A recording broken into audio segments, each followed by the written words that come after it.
આખા ગુજરાતની હાલત એ છે કે કોઈ ગામમાં દારૂ ન ઘટે, બુટલેગર ન ઘટે, પણ શાળામાં શિક્ષક કાયમ ઘટ્યા કરે.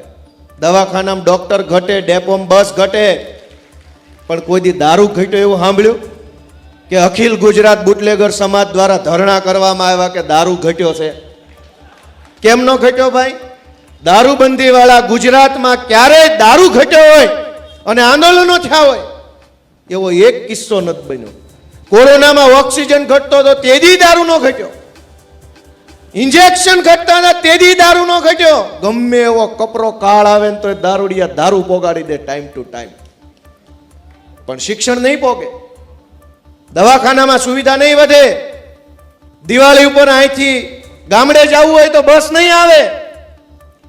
આ પરિસ્થિતિને બદલવા માટે થઈ અને કેટલાક જુવાનિયાઓએ આગેવાની લીધી છે કે અમે આ હાલત ગુજરાતની બદલશું અને બદલીને રહીશું એવો સંકલ્પ કર્યો છે. એ જુવાનિયાઓને તમારા આશીર્વાદ જોઈએ. કોણ છે એ જુવાનિયા? એક ચૈતર વસાવા છે, એણે એવો નિર્ણય કર્યો કે હાલત બદલવીશ. એક અમારો બ્રિજરાજ સોલંકી છે, એણે નિર્ણય કર્યો કે હાલત બદલવીશ મારે. એક અમારો પ્રવીણ રામ યુવાન, એણે નિર્ણય કર્યો કે હાલત મારે બદલવી છે. એક અમારો રાકેશ હિરપરા, એણે નિર્ણય કર્યો કે હાલત બદલવી છે. આ મનોજ સોરઠિયા, એણે નિર્ણય કર્યો કે હાલત બદલવી છે. એક ઈશુદાન ગઢવી, એણે નિર્ણય કર્યો કે હાલત બદલવી છે. અને આ તમારો દીકરો ગોપાલ ઇટાલિયા એમ કહે છે કે હાલત બદલવી છે.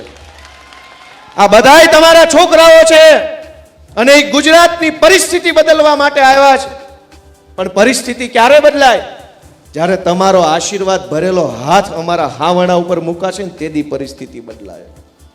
અમે તમને આપીશું પણેપણના સમાચાર. જો તમે અમારા નિર્ભય માર્ગ ન્યૂઝ ચેનલને સબસ્ક્રાઇબ કર્યું નથી તો અત્યારે જ નીચે આપેલા આઇકોન બટન પર ક્લિક કરીને સબસ્ક્રાઇબ કરો અને શેર કરવાનું ભૂલશો નહીં.